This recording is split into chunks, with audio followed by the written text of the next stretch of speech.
So I think we should probably make a start. Thank you everyone for coming to this event and welcome. This is Van Damme, Dr. Van Damme, discussing the challenges to biodiversity on Socotra and the conservation initiatives to address those challenges.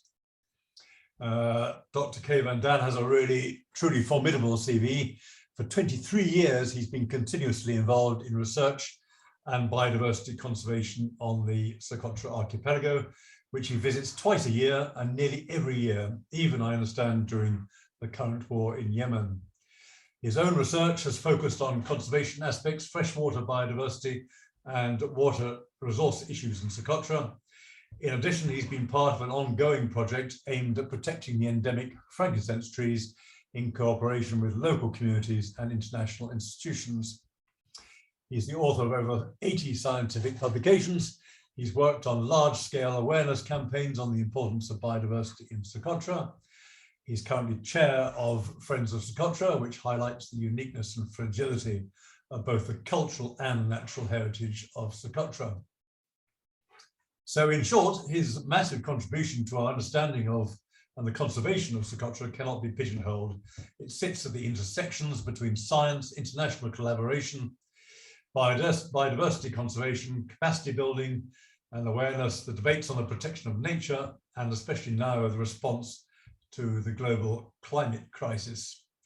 Many of you will be aware of the IPCC Climate Change 2022 report, slightly overshadowed by the events in Ukraine. This was published only last week. 3,700 pages of dense analysis, and the focus has shifted from impacts to adaptation and vulnerability. Socotra sits among the most vulnerable as an island, but also through its geography, spanning both the Arabian Peninsula and the Horn of Africa, where the combination of climate change vulnerability and state fragility are globally at their most severe. Now, Kay has asked that this evening's discussion stay focused on conservation and biodiversity issues. So a discussion on the twists and turns of the political situation in Socotra is really not for tonight. Please, as we go along, as Kay speaks, post your questions in the Q&A box. Identify yourself, please. We won't be using the chat box tonight. The session will be recorded and will be available subsequently on the BYS website. And we'll aim to finish at around 7:15, 7:15 UK time. So thank you very much, and over to you, Kay. Thank you very much, James. Thank you for the opportunity to speak this evening about Socotra, and thank you everybody for attending this webinar in a time where we all have watched a lot of Zoom webinars, and I am happy to be speaking here about Socotra. So I will be speaking about conservation initiatives in Socotra, but first about the general overview of the island and current challenges with the emphasis on climate change. The subtitle of the talk was Socotra, the Galapagos of the Indian Ocean, but I've never really agreed with that title because I think it's the opposite. I think Galapagos should be called the Socotra of the Pacific Ocean. Right, I'm trying to click to the next slide. Yes. So the talk this evening will be about Socotra in general, climate change impacts, and then examples of two specific activities and projects where there's a restoration of habitats and in combination with hope, and then how this can be replicated in other places in the world. The Socotra Archipelago, as you may know, was designated as a Man and Biosphere Reserve by UNESCO in 2003. And then later, in 2008, it became a UNESCO Natural World Heritage Site. Both these designations were made with respect to the amazing biodiversity of Socotra, with a high proportion of unique species that occur nowhere else in the world.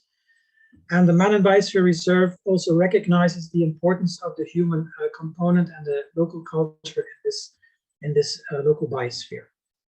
In 2007, also an area in Socotra called Detwa Lagoon was designated as the first Ramsar site, and until now the only Ramsar site for Yemen. And there are very few places in the world which have this triple designation with Ramsar site, Man Biosphere Reserve, and natural water heritage site, or water heritage site in general. The island is not so big, and there's several smaller islands that belong to the archipelago. And as you know, it's situated between the Horn of Africa and Southern Arabian Peninsula in the Western Indian Ocean. The main island, Socotra, is about 140 kilometers in maximum length and about 40 kilometers in maximum width. It has a unique culture, which is illustrated by unique language, Socotri language, and unique traditions, very old traditional systems. And it has a very rich biodiversity consisting of high diversity both in sea and in the land, and on land with a very strong component of endemic species, especially on the terrestrial side, less so on the aquatic side. There's an originally very strong human-nature connection, and biodiversity on the islands is originally very strongly linked to livelihoods because the resources are very limited on an island, so people originally depend on it strongly. According to the latest estimates, there are about 100,000 inhabitants in the entire archipelago, of which only Socotra, Abdelkouri, and Samha are inhabited. This should show, yes. So originally, geologically and tectonically, Socotra was part of both Africa and Arabia, which were one until the opening of the Gulf of Aden in the late Oligocene became Miocene. So about between 35 and 20 million years ago, this area was more or less attached to each other.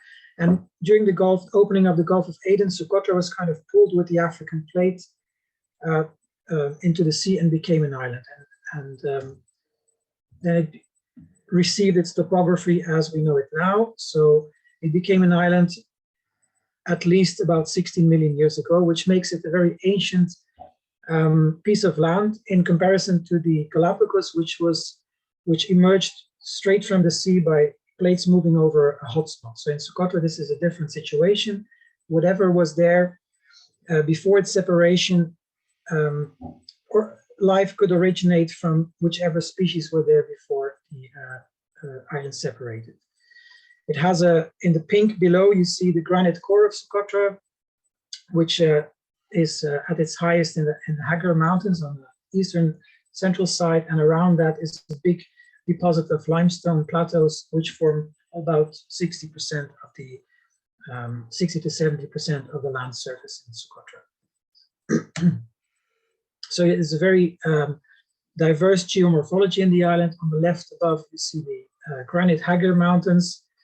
Then there's on the right top, you see karstic limestone, which is the largest part of the island. And then below left, you see these elevated coastal areas and the large sand dunes, which are typical for the northeastern coast and also parts of the southern coast. So all of these areas, they emerge at different, or they are a testimony of different times. The granite is the oldest part, of course, and the limestone part was deposited in the Paleocene, Eocene, so that's also quite old. And below, you see the more quaternary geology. The land is very much determined by, the landscape is very much determined, is very much a cultural landscape. So what you see in Socotra, well, very often we would think it's a purely natural landscape. It is not. The whole landscape is actually shows the impact of human presence as well. And here, this is typical Socotran landscape from the higher plateaus in Dexam and Shibahon area, where you can see a lot of old dragon's blood trees. This is the typical view in this area. But you also see very little undergrowth and a very open area, which is also part of the overgrazing of the system, which has been going on for many centuries and perhaps even millennia. So Socotra is very much a cultural landscape. So there's a very strong interaction between human and nature on this place. One of the examples of this interaction is the use of dragon's blood by local people, which is known to many people. And Socotra is actually one of the only places, perhaps the only place in the world, where dragon's blood is still traditionally used by the people and extracted in a traditional way. So this image is to show nature is central in Socotra from an outside view, but in fact, the humans are should be also considered as very central in this entire ecosystem. And so on the left, you see an image of the natural dragon's blood tree forest in Firmien, and on the right, you see an image of Keibani, who is walking around in the only dragon's blood tree nursery on the island among his young dragon's blood trees. So there's a strong interaction between human and nature, and also in conservation, this is a very strong dynamic. Now, I want to talk about challenges to biodiversity first, before we come to actual talking about projects and activities. And here, climate change impacts can take many forms around the world. They can take forms in they can take shape in the form of forest fires, or extreme heats, extreme droughts, floodings. And in Socotra, one way that climate change has shown itself is by cyclone effects. So there have been 2 cyclones following up on each other very rapidly in 2015, Chapola and Mikunu. And then in 2018, another cyclone hit Socotra, less severe than the first 2, but still severe. And these are pictures taken from the internet of the impact of the 2015 cyclones, which followed up very closely to each other in November 2015. So the cyclones didn't only have an effect on human livelihoods and human lives and human infrastructure, but also had an effect on biodiversity and on nature, which is where my field of expertise lies, and where we were already involved in conservation, but it showed that there is also a very limited time to react in climate change scenarios, because more cyclones are very likely to hit Socotra in the future. This is a picture of 1999, from the first time I was lucky to be in Socotra as a young man. And this is one of these frankincense tree forests of Boswellia elongata in Home Hill. This is a nature sanctuary in the east of Socotra. And this picture is 1999, with a very nice forest, but already there you can see some impact of the cultural landscape, which is the fact that there's no young trees. So there's no young seedlings or no young trees in this image. So there's already a shift towards older trees because of the impacts, long-term impacts of overgrazing in combination with longer droughts. But with climate change impacts, you see a very rapid deterioration of this landscape. And there's a picture of 2018, just 1 year after the most recent cyclone, where there has been a very strong destruction of this exactly same place. So these 2 pictures were taken in Home Hill. Researchers of Mendel University in the Czech Republic have actually analyzed individual trees on satellite imagery going back to 1956, and then satellite images until now, to have an idea of the natural decline of these trees. And then at some point in around 2015, you see actually a sudden dip in this graph. And then they have calculated, according to this scenario, well, they have according to this data, they have calculated 2 possible scenarios. One scenario with this sudden dip following further cyclone events, and another scenario with the normal decline that was already happening after the cyclone. And there you see that with more cyclones coming in a more regular scenario, the potential extinction of this particular population in Home Hill would be actually within most of our lifetimes, so 2034. This is quite fast. And without further cyclones in the next decades, there is actually already a decline that's set in, which will and all these mature trees, if there's no regeneration and no young trees surviving, then it's still quite fast. Then this particular population in Hongil will die by 2068. Now, with the disappearance with these trees, and this is a picture from my last visit in October 2021. This is not the only impact, of course. So I was already speaking about overgrazing with a lot of goats, about 5 times as many goats as people, according to the last estimates. Then there's the cyclones, but there's also cultural erosion. There's a picture on the top of people collecting wood for charcoal for actually export. This was something observed several years ago, but now it's less. But in any case, there's a slow erosion and a bit more rapid now, also with development, but also with the effects of climate change that have affected the landscape. There's a stronger and stronger cultural erosion. So disjunction between the care for the land and the land itself, which increases the impact on the land. So more goat grazing, more collection of firewood. And this is only one example. Similar things are happening for the marine side, but that's not my area of expertise.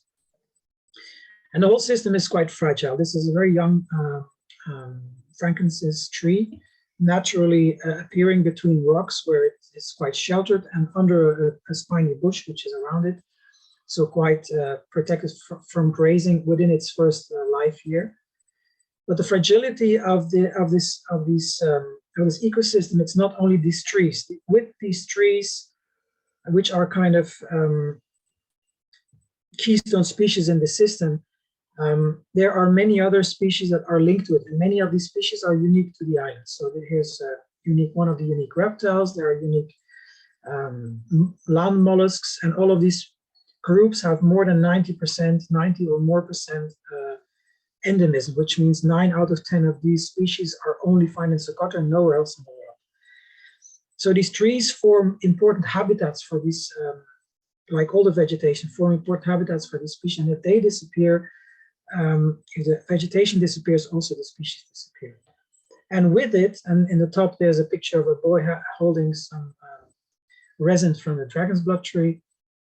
Also, the cultural links to those trees will also disappear. And this forms a very strong part of the identity of the Socotran people. So, in other words, if you protect a tree, you help protect the identity for the next generations of the Socotran people, which in a way is also linked to the identity of Yemen, as, for example, people link to the symbol of the dragon's blood tree. It's in one of the Yemeni coins. It's now also on one of the Yemeni bills. So with the disappearance of these iconic trees, you also lose part of the identity and you lose part of the biodiversity that's linked to it. And there's a very rich knowledge about these plants, which in this book by Tony Miller and Miranda Morris, there's a very big collection of what these plants have been used and are being used for on Socotra, although these uses are also disappearing. So with the trees disappearing, also this invaluable knowledge is also, and practices are also disappearing. And the fragility and the impacts are connected. So now I spoke a little bit about climate change impacts, but there are many other impacts, and I will just highlight very shortly a few. One of them is the increased development around the urban areas, and you can see a picture again of 1999, which actually is by Catherine Chung from the book, and below is a picture from myself in Kalancia Lagoon, where you see an enormous increase of plastic waste or solid waste. On the left, you see from a recent publication density of roads and density of settlements, which actually show that there's very few areas in Socotra that are not reachable by people directly or not being used in the direct surroundings. So this could have an impact in the future on the vegetation and the use of woodland around these areas. On the top on the right, on the bottom on the right, you see an illegal export of the endemic bird from Socotra, Socotran buzzard, which is another threat to the local biodiversity, is actually species being taken away from the island, and species which are quite rare in this case. But Yemeni people are resilient, and they are also creative. How do we increase resilience? And this is a picture by Martin Rezek, also from Czech Republic, and he took this picture of these girls in Dexam on a fallen dragon's blood tree. Cyclones have also strongly affected dragon's blood trees, not only the boswellia trees. So this is, when you're imagining going to Socotra now, you will see more of this than you think, and there's actually these big stands of dragon blood trees are already thinning out by the effects of these winds. So how do we increase this? I'm just going to move my, sorry. How do you increase the resilience of people in the face of climate change? Now, climate change resilience actually relies on the human-nature bond. In many cases, humans are not seen enough as part of the component on how to protect nature. So, for example, if we learn in the news that people are going to plant, I don't know, 1,000 trees there, or 1 million trees there, what about the people who will take care of these trees? And what about these little trees when they grow? Who will take care of them for the next years until they're big enough to survive on their own? Because they have to withstand an increasingly changing planet, plus already known cultural and natural effects. For example, there can be grazing in Socotra. Goat grazing and grazing also by cows and sheep can have a strong effect on these young seedlings. So on themselves, they cannot survive in this environment. And if the old trees die, there's also no genetic resource anymore to replant them from. So the time to act is really now, because if in a few decades these trees are gone, that means the seeds are gone. That means there's no way to restart these populations from. And by the time the impacts have taken down the biggest trees, at least there will be a new generation of trees that have been, with a little bit help from people, have been growing. So after the cyclones, especially, local communities reached out very strongly to the international community and said, we need help in replant. We are very concerned, and we need some help in replanting these things, because we need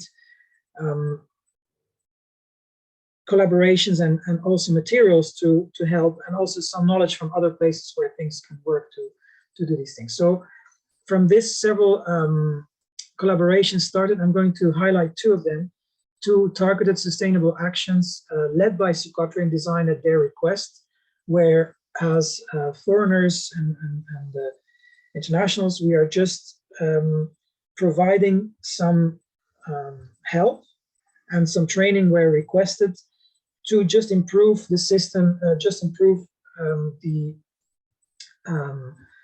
help with these species.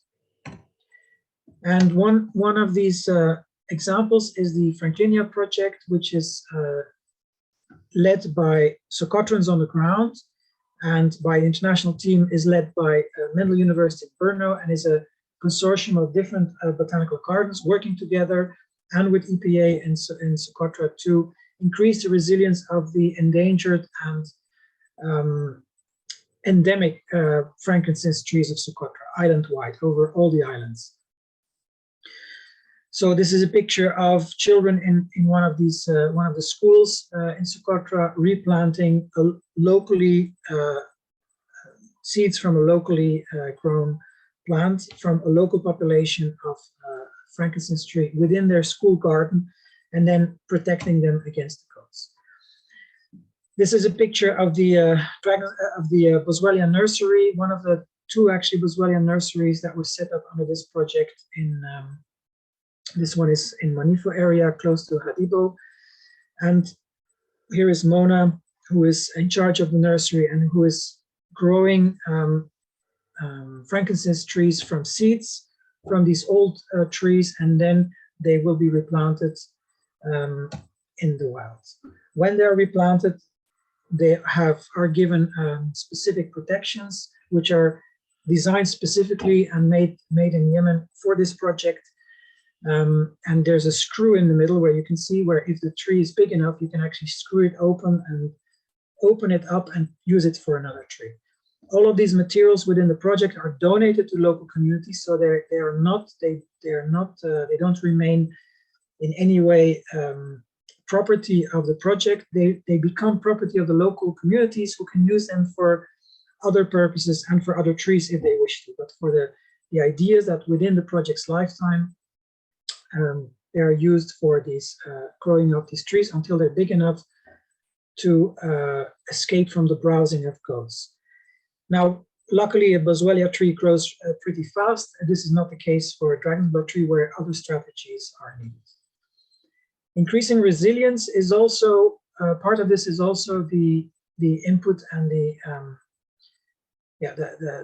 leadership by the Socotrans who are leading this project on the ground. So this is Salim Hamdia, who is the local scientific coordinator of the project, and the project is also part of his PhD study. So he's really looking into the science on how to protect the species, the science in how to regrow the seeds, how to best protect them, how to protect against grazing, and comparing naturally growing seedlings in comparison to seedlings that are growing protected from goats within a fence, and it's a lot of work.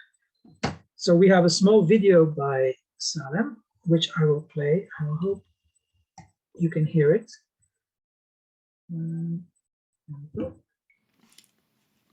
Hello everybody, watching this webinar of British-Yemeni Society and Friend of Socotra. My name is Salim Hamdia. I'm from Socotra Island, Kalansia City. I'm local scientific coordinator of Franklin project for protect endangered flora, endangered boswellia species on Socotra Island. This work also a part of my PhD study. Our work is very existing, working with the local communities, NGOs, and with the international expert to achieve our result. Luban is very important, very important for Socotrian traditional and also for income for the local people in Socotra Island. I'm also so happy to be part of this project that help to take care of the direct need of the Socotrian people and who are losing their who are losing these trees because of the many problems like climate change, overgrazing, and overgrazing and other things, harvesting also. I'm happy to work in this way for the future, because it is an example of collaboration to achieve the best result and take care of my island and also the other islands, small islands, follow to Socotra. Thank you for everybody and all the best for everyone.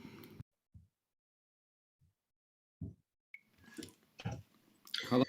So as part also of this project, there are awareness and awareness activities. This is a very recent picture from the Socotra Women Association, who with a larger group of teachers and students went to visit one of these sites where they were people are still placing these individual tree protections around specific seedlings that are naturally appearing and protecting them from the goats. This is one of the areas where there's stimulation of natural regeneration of these trees. So the whole several Socotran communities, not only the local community, but several groups in Socotra are really interested in this project and interested in protection of this tree, which is a very strong link to their tradition, and also provides an income. One of these, for some species, one of these trees can actually provide an income by its incense in local markets. That is quite significant given the local economic situation. So nature-based solutions for climate change resilience really require local communities. And this is where, after more than 20 years working in Socotra and originally working very much as a biologist looking into new species and stuff in the area, I've shifted towards looking into conservation and understood that from interaction with my colleagues and different people that from which I value their advice, local people and people from the region especially, it's very important to understand that you cannot do nature protection without involving and giving the ownership entirely to local communities. And this is something that originally in conservation approaches in the Western perspective was not done enough, I think. The idea originally in many conservation sites is to get the people out and conserve the area without people, but this is not realistic and it's not sustainable. People are using this land, it's their land, and it's their environment, and therefore the way forward to protect nature in the face of climate change is really working and doing the effort to work with local communities. And this is another example that I want to highlight, which is the Mangrove Replantation Project, which is a joint project between a local and led by a local association, which is the Altamic Mangrove Association on Socotra, in collaboration with funding from Friends of Socotra and the Arab Center for World Heritage in Bahrain, and together with EPA in Socotra. We are working together since 2018 on this project. And these are very small mangrove trees growing in plastic buckets in the north of Socotra. And the project was mainly started by my colleague Haifa Alim, who was at the time started this project and now is still within Friends of Socotra the focal point for this endeavor. These are the young trees that were actually starting from seeds from Shuab mangrove, which they are still growing in the southwest, but also these mangroves in nature have been declining, and in the north coast, mangroves have been gone since the late 80s and the 90s. The last mangrove tree in the northern coast I still saw in 1999 in Guba, but it's long gone. And actually in the back, you can see still the big trunks of the old trees that used to stand there. There have been many attempts in the past to regrow mangroves in the north coast, but they have never been successful. And in this case, perhaps part of the success is the entire ownership by the local communities of this project. You can see that the small seedlings are in buckets, which is actually to protect them from predation from crabs. And then around this area is a huge fence to protect them from predation from goats. So naturally, it will be very hard for them to start growing, but once they're big enough, they can survive on their own. Now, a few years later, these are the same seedlings from here. This was 2018. This is October 2021. You can see that these trees already are growing quite fast, and you also see the root systems growing from the water there. And the picture on the top, you can see seeds actually produced by the trees within this plot. So this is quite nice. And this is during the most recent visit, also measuring the trees. So the mangrove site doesn't look, I mean, there's not thousands of trees right now, but there's a few hundred trees right now that are actually growing and surviving in the wild and being quite strong, and will give rise to other trees in that area in the future.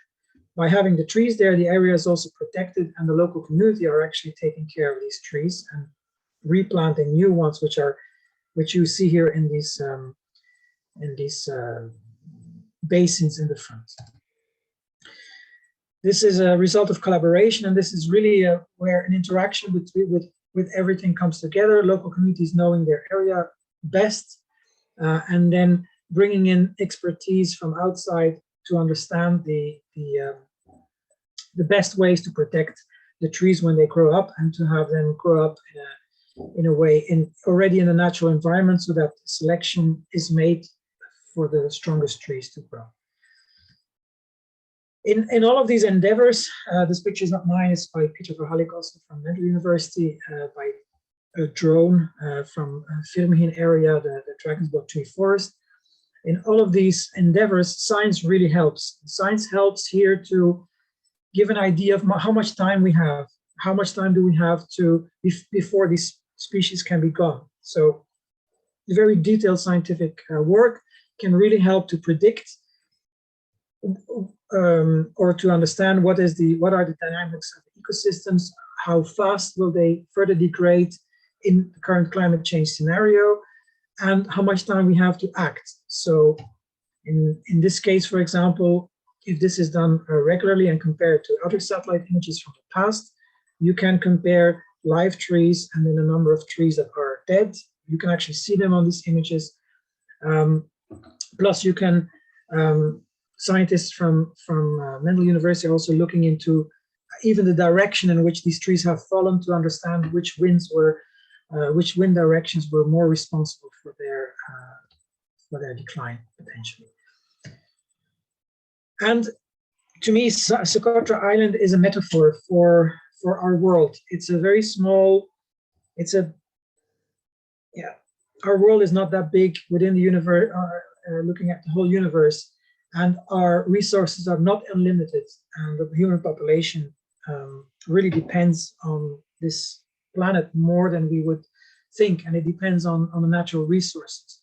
And Socotra as an island is actually a metaphor for the whole global ecosystem, and therefore this is kind of the loop of the actions that we take in these two examples of these small projects that I've shown, which is first to observe and determine the impact, which is also done globally. So observe and determine the impact on the top is looking at the impacts of climate change. And for example, in this frankincense tree area in Home Hill, then orient towards the indigenous solutions, traditions, and goodwill from the indigenous people, and listening to what they think are best solutions. What are their feelings? And this is the picture of people sitting down all together and discuss these impacts. This can also be done between areas in Socotra, because many people on another side in Socotra do not know what's happening or has happened in Home Hill, for example. Then deciding on the best technology combined with indigenous green solutions and uses. So bringing all of it together, listening to each other and thinking together, and then bringing all of this together for looking at potentially high-tech, low-tech solutions to improve the system. But again, here, very high-tech things don't really work in an environment where it cannot be sustained. So you look for solutions that are sustainable. For example, these individual tree protections, which are made with good metal that doesn't rust, and which are given to the local communities that can use them. And then act sustainably with local leadership. So the people themselves are responsible for the growth of the seeds, are responsible for the replanting of the seeds, and they are given the tools to continue after project's lifetime is over. And there is a potential for sustainability and continuation. And this is kind of where Socotra Island can be a metaphor of the importance of maintaining this human-nature connection with, from us as scientists, as perhaps a positive help in which tools can be useful and applicable on the ground, and then moving forward to protecting the environment as we know it in the face of climate change, with the resilience that we have as humans and the resilience that we can learn from people, for example, living in Socotra, who have been living in an extremely dynamic environment for many millennia, where where monsoon systems, droughts, having to survive in an area where you depend on your natural resources, is really an example of knowledge that can be used globally for how to take care of our planet. And this connection between humans and nature is very important to cherish and maintain, because in an area like this, and in fact in most areas in the world, I don't think there's a distinction to be made between natural and cultural heritage. They are very closely connected. They are one, and they should be protected as well. And I want to thank here people from Socotra, people from Yemen for their inspiration, the environment that have inspired me for my life since I first visited Socotra, and really have changed my life, and all the partners that we work with and I work with personally in Socotra. Not all are included in this slide, but many thanks, and thanks to the Fragility Foundation for funding the project, the Boswellia project. Thank you very much. That is my talk. Oh, thank you so much, Kay. That's absolutely fascinating. It's really good to hear about the degree of collaboration that's going on between locals and international institutions on all sorts of levels, as you've described. So we're getting a few questions coming in, and I'm getting some on my own mobile phone. So I'm just going to ask a couple that I've received directly, because they just lead on from what you were saying. This is Roy Facey, who I know has done a lot of work on ports and marine issues in Socotra. Are seeds from endemic species on Socotra held in an international seed bank? Because you mentioned that once the tree is gone, then there's a danger, that's it. But presumably, if seeds are kept, does that mean that there's a sort of second chance, if you like? Maybe I can ask that question first. So the question is whether there's a national seed bank to keep these seeds for example, for these Boswellias? The question was actually, is it held in an international seed bank? Oh, right. If there's a Socotran seed bank as well, then right. maybe you can talk to that issue. Right. As far as this is part of, for example, Salim Hamdia's PhD thesis specifically for Boswellia, but as far as scientists have understood, is that many of these seeds do not actually last for very long. Their viability is quite short. For example, in Boswellia, they already decline very rapidly after a few months, and after a year, almost completely, the vigor of the seeds is almost gone. So the way to really keep them is to actually repropagate the species by regrowing them. But no, there is no international seed bank for Socotran species, and but on Socotra there are nurseries specifically established in this project, for example, of Boswellia, to where seeds have been collected and then regrown in seedlings to replant within the vicinity of the trees, and alternatively protecting the seeds that grow naturally under the same tree, which is actually more stronger than artificially regrowing them. I hope that answers the question. Yes, no, thank you for clarifying that. One other one, just while it's here, also from Roy Facey, was about climate change. Is there any evidence of sea level rises already in Socotra? Is that becoming an issue? Some parts of Socotra, I think around Calancia, for example, are quite low lying. Are we seeing evidence of that already? Sea level rising, I don't know. I haven't, this is not my area of expertise, but there are clear changes around in the coastal areas that local people talk about when we are there. They are noticing more and more, they're noticing phenomena that we have no explanation for. And one recent phenomenon is, for example, these enormous strandings of pufferfish, dead pufferfish on the coasts of Socotra, for which there is no direct explanation. And another example is coastal erosion. In some areas, for example, in Kaduk, you can actually really see the coastal erosion that have eaten up part of this area where a village used to be on the coastline. And a few years ago, there were still ruins of a mosque, which now have all been eaten away by. So there are coastal changes going on, but not these things have not been studied in detail as far as I know. Yeah, I hope that also helps. But I can mention another anecdote. When I was last there, the head of the local turtle association from Kadama, who's in charge of protecting the turtles on this area of the North Coast, was mentioning that, in his opinion, there is more influx of seawater into the beach areas, which makes these areas where the turtles normally nest much wetter, and it actually causes the nesting sites to collapse, and he's quite worried because he said several of the nests actually died because of this year. We have not looked into it in detail, but it's something to actually look into, whether this is a phenomenon that's perhaps related to climate change or not. But again, this is what comes from really listening to local people. They are the best to understand their own environment, to see sudden changes, and they're not inventing it. So we really put a lot of effort in listening to what they are saying and understanding, and then looking at whether there has to be a scientific way of looking into these processes, for example.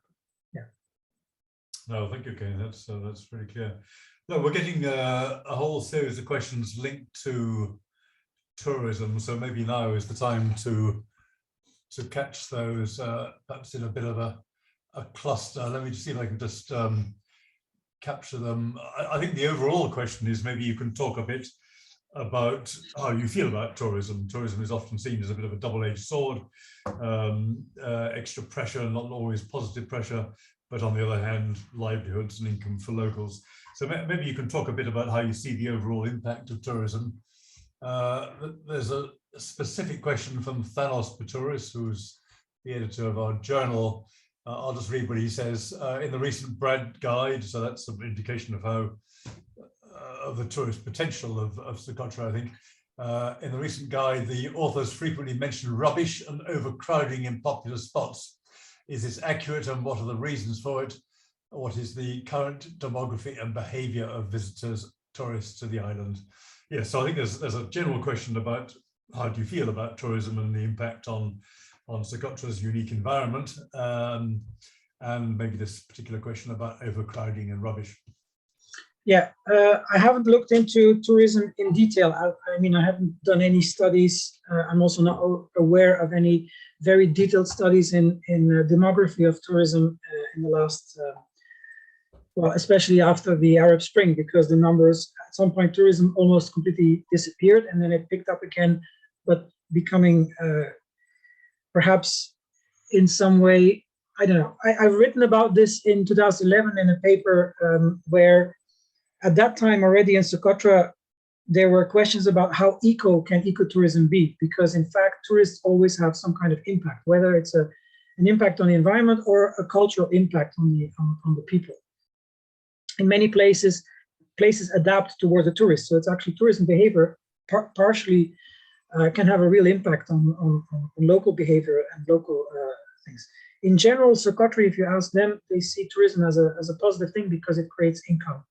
And especially during the current economical crisis in Yemen, it still is an important income for many people.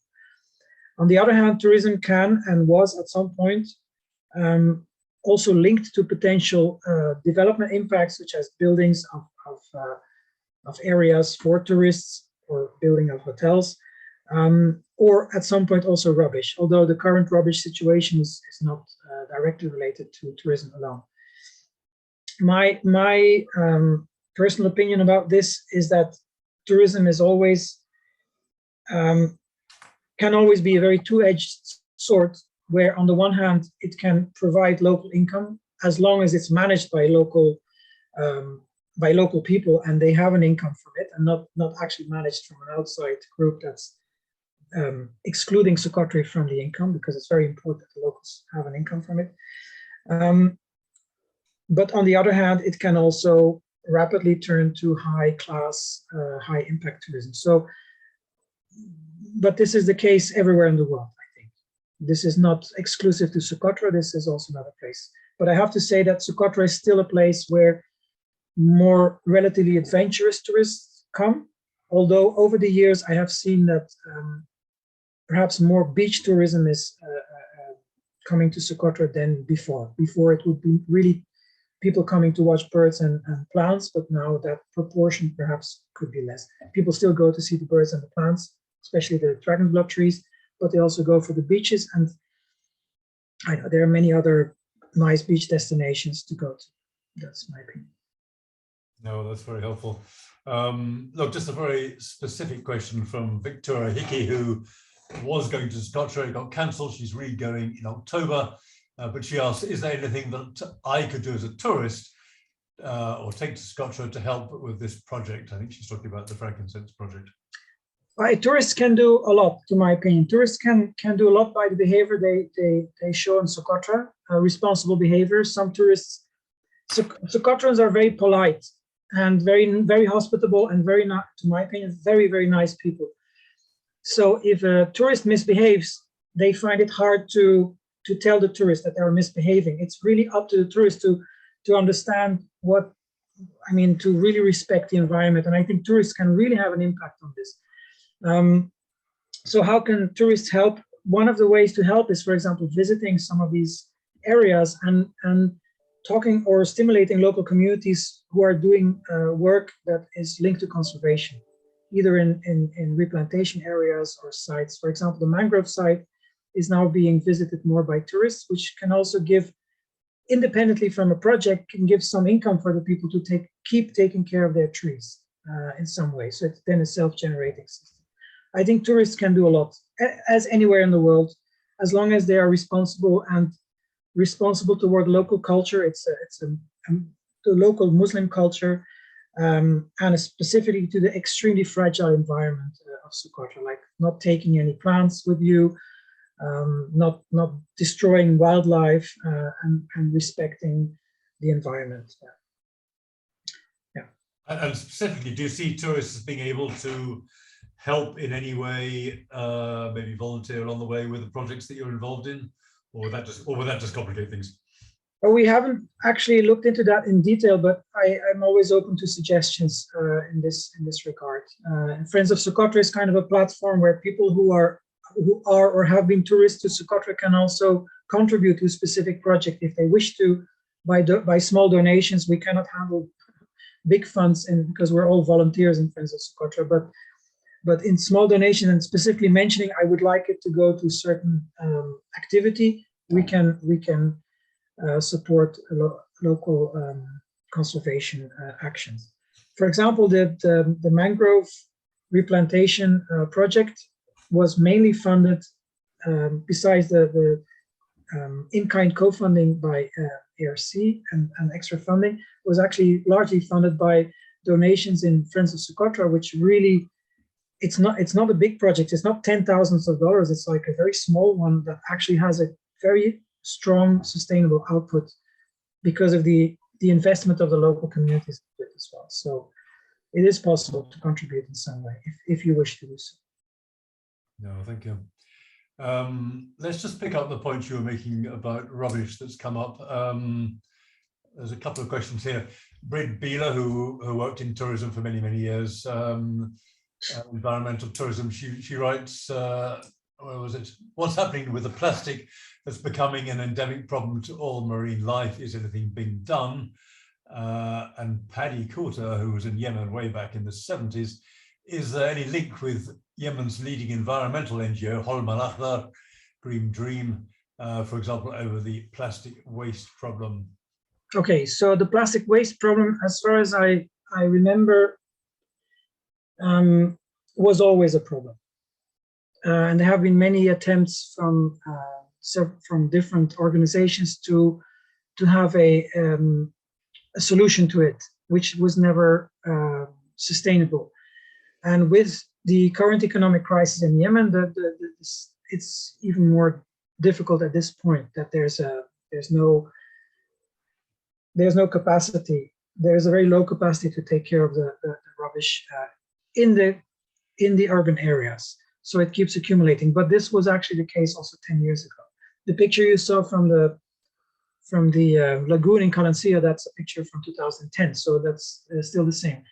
I have to say now there's more reaction from the international community, but also from local communities to do cleaning activities in specific areas. For example, in Erher, for example, local people and tourist guides actually clean up every time when they're leaving. So there is more awareness about rubbish, but in some areas, like in Hadibo, there's so much rubbish that people don't know where to start. So it remains a problematic issue. And it seems that no larger organizations are tackling the issue in particular, because it's also a very complex issue of who's responsible and who would take responsibility for this. When I go, each time I clean I collect rubbish from wadis. If I'm in Wadi Danagan or Wadi Ihaf, we go around and collect rubbish. But yeah, sometimes it's worse than other times, but mostly, yeah, it depends really on the area. So maybe that's something that tourists can do. They can help pick up the rubbish. Some tourists actually do that as an activity. Then they as a tourism group, they actually do a cleaning activity, and as long as they are well insured and they have gloves on, I think it's okay. But some of this rubbish can also be potentially dirty or create disease if you. Yes, I can imagine. I mean, in Socotra, many people don't have a tetanus shot, so we cannot ask them to do cleaning activities if it's an actual health risk, for example. Yeah, this is, yeah. Yes, yes. Right, we've got a couple of questions here from Deborah Enzenbacher, who introduced herself as a former academic tourism and frankincense tourism researcher in Oman for many years. And she says there are many useful frameworks that may be used to guide tourism development in Socotra. She's happy to share her knowledge. Tourism guidelines are an important tool to inform visitors to the new area, multiple language translations and so on. So there's a bit of a comment there about tourism from an area that's much more advanced in terms of tourism. But she asked a couple of questions as well. Does your project link in with local schools? And you had an example of that, didn't you? To develop curriculum to inform locals of the key elements of your work and efforts. If you want to take a sort of mental note of this, do you have a control area for use for the project against which to measure the changes you're documenting? Yes, yes. I don't want to give you too much in case you can't remember. I'm making a note. Okay, you make a note. Okay. I think there's about 4 questions in here. Deborah, you've got a lot in here. How do you decide what to measure in such a complex biological system?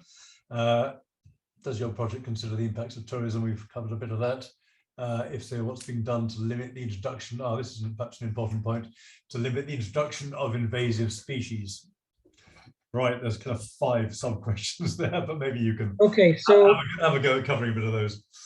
Yeah, I will first start with the easiest one. Control, yes. So in the experimental design that Salam is doing for his PhD, he has several, and this design has been made by a mental university. He has several areas which are fenced and several areas which are unfenced, where for several years he's following up every seedling that appears in these areas, fenced and unfenced, with similar amount of trees, and then following up the survival rate of those trees in fenced, which means not accessible to grazing, and unfenced areas which are accessible to grazing. And he's doing that for several areas so that there's a statistical, which is a lot of work, because every time we are there, we are trying to find, first of all the small seedlings of this way, which is very hard because they grow into these very small bushes, which are protecting them and also creating a microenvironment for them, and then finding them back and labeling them, and then finding back the sticks of the last year where they were labeled. So this is but this is followed up. So there is a control situation, and there is so grazing and non-grazing in these areas. That's for the first question. Then the second question was about schools and education. But James, what was it exactly? Sorry, about schools and education. Whether curriculum? No, curriculum. We don't incorporate anything in the curriculum, because that would go through the Ministry of Education, and that would take a while, and the project has a limited lifetime. But what we do is involve schools into the awareness activities, either in the pictures that you saw from the Women Association, by letting NGOs visit these areas by themselves and taking students with them, because several of the women there were students and their teachers. And then talking about the uses, the traditional uses of frankincense trees, the use of the impacts on these trees, like overgrazing, and how to potentially protect them for the future, and why they are important for the Socotran culture and identity. So I felt that in the first year we did quite a lot of effort in schools, going to different schools, talking about this with teachers, and then asking the students to ask questions, and also having elder Socotri there to also respond to these questions by their own expertise. But now it's going by itself, it's propagating itself. People are doing these visits by themselves. Local groups are asking to visit these areas by themselves, and people are propagating this because Socotran people like growing young plants. They like seeing young plants grow, and they like to watch them survive. It gives a lot of spirit and hope. So it's quite a nice way for them to be engaged. And so not curriculum, but yes, propagating. And the project is island-wide. So there are nurseries in the east, in the west, centrally, in the mountains, in the lowlands. So there's areas where local schools can go and visit. We are constantly doing efforts to engage teachers that want to and schools that want to. Then there was a question about tourism, whether the project also includes tourism and whether there's an impact of tourism on these plants. There is very little impact of tourism, negative impact of tourism directly on these trees, unless tourists would actually steal plants from Socotra. That would be an impact. But the trees most of them have relatively large distribution ranges, except for some which are very rare. But as part of the project, which is now, this one project is now in its third year, there is no specific tourism strategy to incorporate tourism into the income development from these trees, because this has to be thought out very carefully, because it could very easily turn to strong impact. If there's a market created, for example, then people very easily turn to the original wild populations for this. For example, marketing incense for tourists can actually have an effect, as it has an effect on Boswellia species worldwide, because Boswellia incense, also for churches, is all won from wild populations, which actually really impact these trees in many places in the world, in addition to the already impacts from overgrazing and other impacts of climate change. So these things have to be really well thought out and well balanced. And of course, it's important to create or to understand the markets. But right now, the frankincense mainly has a local market in Socotra, and it's very important, if the system is developed, that actually revenue goes back to local communities and doesn't go all in the pocket of somebody bringing out frankincense and then selling it for a high price outside, and then nothing goes back to the local people or to local protection, which is a likely situation and without very good regulation. And regulation at this point in Yemen is quite difficult because of the economic situation. So tourism also, when we started this project, was quite low because of the start of the pandemic. So it wasn't really a strong drive. If anything, the pandemic actually taught us that you cannot be too dependent on income of tourism and nature reserves. If something happens, everything comes back to the natural environment. And I can't remember what else there was, James. Invasive species, I think it's yes. important to cover. Yeah, let's do that one. Yes, invasive species is a potential threat to Socotran wildlife. And in other projects, people are looking into strategies and invasive species management plans for the whole island. So islands are very vulnerable to invasive species, both from plants and animals, and it is true that tourists also have a big responsibility there for checking that they don't bring in invasive species from outside, but also invasive species within Socotra.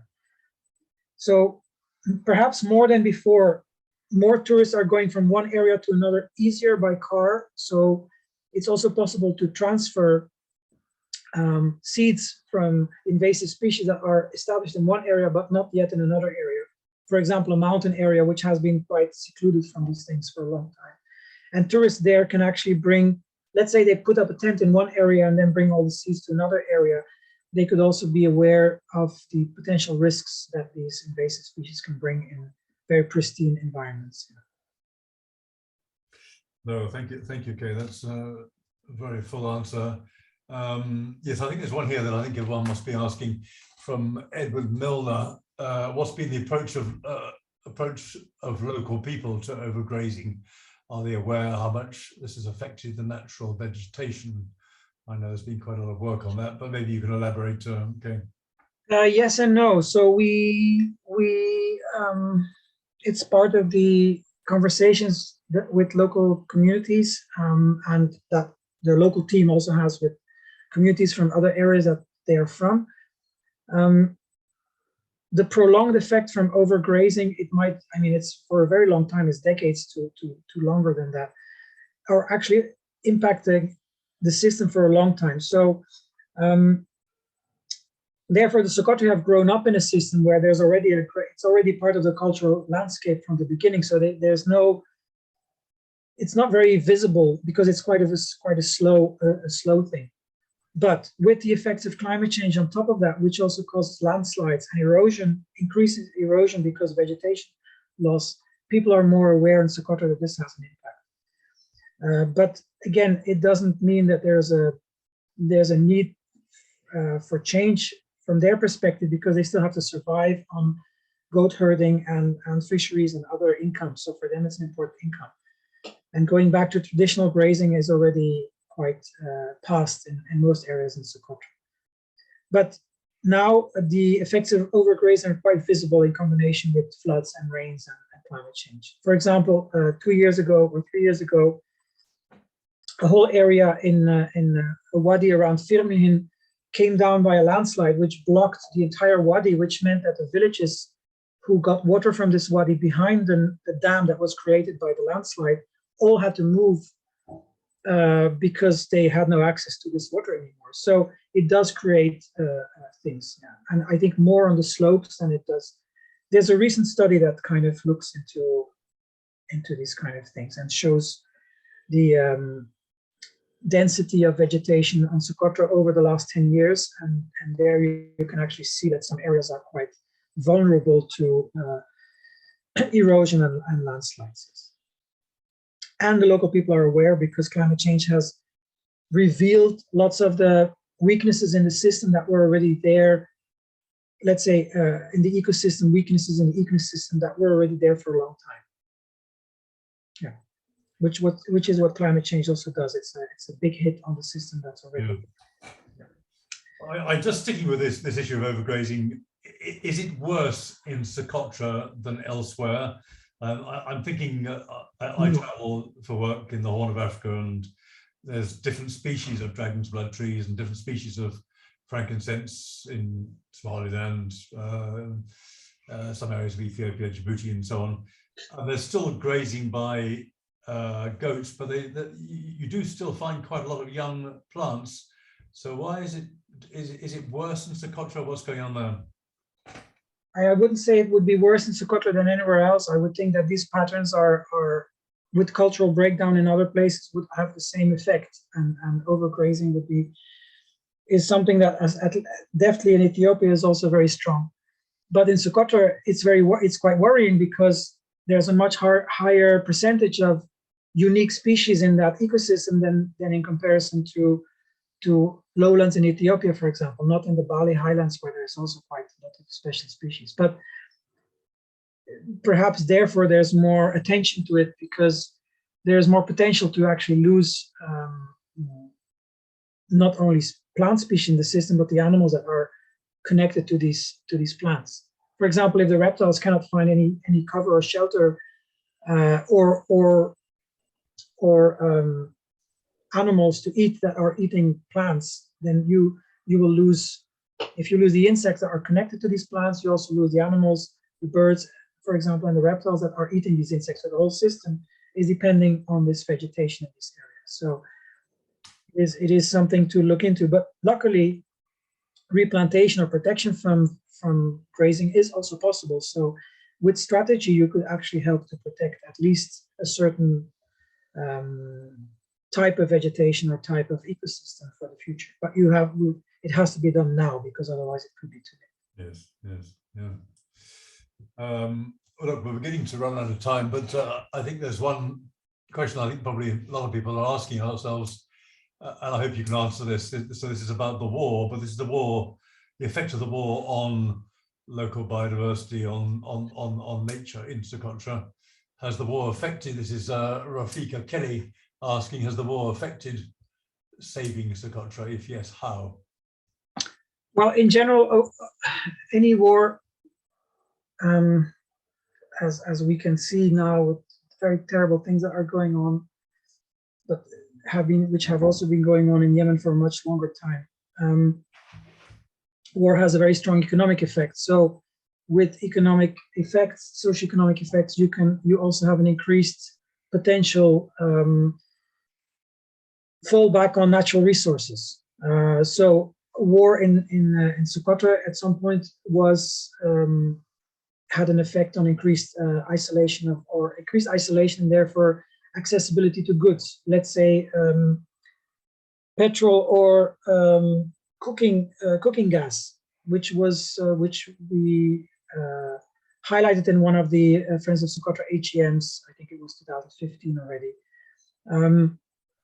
That in times of shortage of cooking gas or prices changes in cooking gas, people turn to firewood, and then it has an effect on the ecosystem. So I think indirectly war always has an effect on environment by shifting socioeconomical effects. But this is a very complex thing that has not been studied in detail on Socotra, so I can't give you numbers and things like that. But I always say, I mean, when you're there, you can see the effects of climate change much stronger than anything else. But climate change has already destroyed quite a lot of the woodlands. And then if the economic situation is bad and people have to turn to woodlands, there's already a lot of dead wood anyway, and it's much easier to also crack some live wood. So the impacts on the system has increased, I think. But again, these are very complex things that should be investigated by somebody with a background in economics and socioeconomics, and then looking at income and impact on woodlands. But until now, according to all the data that we have and have seen, the biggest effect is from the dynamics of the climate system, not from anything else. The other effects have been going on for so long, the cultural effects on the land, that they are less visible than the immediate effects of climate change. This is something that we can see in 1 year, 2 years. So it's really something very. I quickly, James, I'm going to, because I can see some of these. I think the one about UEE and trees arriving in UEE has been asked by both Rafika Kelly and Brid. Yes, I can actually comment on that. Yeah, we sent these pictures to, these pictures have been going around for many years, have been sent to botanists, and these images are not dragonblood trees at all. So one of these images are actually olive trees that are actually being exported from Oman to Japan. I mean, people have been looking at these images for so long, even investigating the numbers of the containers and then looking at the shipping routes. So it had nothing to do with Socotra. And very clearly for botanists, you can really recognize a dragonblood tree very easily. I've never seen a picture of dragonblood trees being actually exported in containers from Socotra. So this is kind of a false news hoax as far as I have seen from the picture that I have seen. I've seen several pictures passing in the last few years, and they pop up again every few years, and then journalists jump on them, but it's not, as far as I understood, they're not dragonblood trees or anything coming from Socotra at all. Yeah. I see another one here, which is, have you encountered a decline in insect, reptile, and bird life? No, there's not enough studies on that. The only encounter of a decline in insects that has been studied so far was one recent study that we did on the dragonflies, where we could actually see a decline in dragonfly richness in the urban areas where the number of species have gone down by changes in the environment. That's the only one, but for the rest, there's no systematic work that has looked into decline over the years of these groups over time. I can say, however, very clearly that in some areas, which are very important areas for either reptiles or very rare nesting birds, endemic nesting birds have, for example, in the urban areas or near the urban areas or along the northern coast, these areas, some of these areas have clearly been affected by either removing stones for building or other things. So this needs very systematic and very clear research in order to be established. Right. Somebody asked that whether they would be in touch. Yes, please. You can always be in touch.